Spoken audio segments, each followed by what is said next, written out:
রাসূলুল্লাহ সাল্লাল্লাহু আলাইহি ওয়াসাল্লামের শেষ মুহূর্ত, হাতে 2 মিনিট সময় নিয়ে ঘটনাটি শুনে যান, চোখে পানি চলে আসবে। দুনিয়ার ইতিহাসের সবচেয়ে ভয়াবহ মুহূর্ত ছিল সেই দিন, যেদিন আসমান জমিন কেঁপে উঠছিল, ফেরেশতারা থমকে গিয়েছিল, জান্নাতের দরজা বন্ধ হয়ে গিয়েছিল, জাহান্নামের আগুন নিভে গিয়েছিল। কারণ আজ মৃত্যুর ফেরেশতা মালাকুল মউত এসেছে দুনিয়ায় সবচেয়ে প্রিয় মানুষটির জান কবজ করতে। রাসূলুল্লাহ সাল্লাল্লাহু আলাইহি ওয়াসাল্লাম বিছানায় শুয়ে আছেন, চেহারার বিবরণ, শরীর ঘামছে, সাহাবীরা এক পাশে বসে কাঁদতেছে, আর মা ফাতিমা রাদিয়াল্লাহু আনহা কাঁদতে কাঁদতে বলছেন, আব্বা আপনার এত কষ্ট কেন? রাসূলুল্লাহ সাল্লাল্লাহু আলাইহি ওয়াসাল্লাম বলছেন, ফাতেমা, মৃত্যুর স্বাদ এত কঠিন যে পাহাড়ের চূড়ায় যদি রেখে দেওয়া হয় তবে সেটা গুড়িয়ে যাবে। আসমান থমকে গেছে, ফেরেশতা জিবরাইল আলাইহিস সালাম দাঁড়িয়ে, চোখ থেকে টপ টপ অশ্রু পড়ছে। এমন দৃশ্য কোনো ফেরেশতা জীবনে দেখেনি। মালাকুল মউত এসে সালাম করলেন, ইয়া রাসূলুল্লাহ সাল্লাল্লাহু আলাইহি ওয়াসাল্লাম, আল্লাহ পাক আমাকে হুকুম করেছেন আপনার রূহ কবজ করতে, তবে আমি অনুমতি ছাড়া স্পর্শ করতে পারবো না। প্রিয় নবী সাল্লাল্লাহু আলাইহি ওয়াসাল্লাম চোখ তুললেন, ওহে মালাকুল মউত, আমার উম্মতের মৃত্যু কেমন হবে? মালাকুল মউত মাথা নিচু করে বললেন, ইয়া রাসূলুল্লাহ সাল্লাল্লাহু আলাইহি ওয়াসাল্লাম, কোন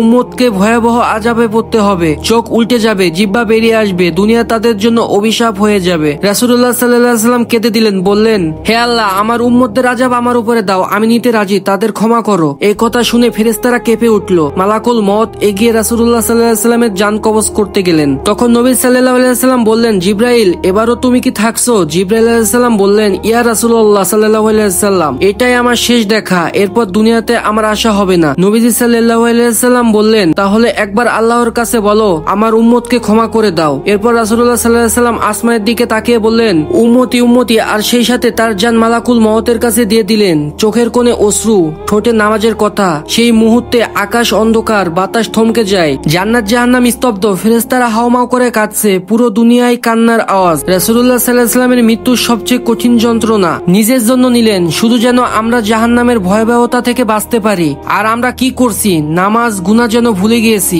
আজও সময় আছে ভাই, ফিরে আসো, একবার সিজদায় পড়ে বলো, ইয়া আল্লাহ, রাসূলুল্লাহ সাল্লাল্লাহু আলাইহি ওয়াসাল্লামের উম্মত হয়ে তোমার কাছে ফিরতে চাই। চলার পথে ভুল ত্রুটি হলে ক্ষমার দৃষ্টিতে দেখবেন। সো গাইস, সবাই ভালো থাকবা, সুস্থ থাকবা। ভিডিওটা ভালো লাগলে লাইক, কমেন্ট, শেয়ার এবং সাবস্ক্রাইব করে দিবা। আল্লাহ হাফেজ।